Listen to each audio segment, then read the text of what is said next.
لا لا لا استاذ لو سمحت معلش، انا بس ما معيش موبايل ومستني واحد صاحبي هيجي لي عايز دقيقه رصيد بس. اتفضل. معلش انا اسف. لا ولا يهمك يا باشا. الو، ايه يا احمد؟ مين معايا؟ إيه انا علي يا احمد، انا علي. رقم من ده علي. ده واحد، انا بس بعت موبايلي علشان ارجع لك فلوسك، فانا وقفت واحد في الشارع يعني راجل محترم، اداني دقيقه رصيد بس. كنا عامل لي تمن ولا حاجه يا علي؟ لا لا ده انا والله واحد ما اعرفوش، وقفته واخد منه دقيقه رصيد.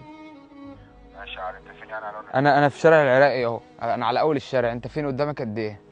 انا جنبك اهو. معلش بس خليك معايا دقيقه. هو جاي اهو. حضرتك فاضي ولا وراك حاجه؟ لا عادي، انت محتاج التليفون خليه معايا. لا ده بس عشان هو بس جاي. ماشي عادي، استنى معاك شويه يعني. اه بس عشان لو رن عليا بس، خلاص، ماشي. لانه معيش تليفون.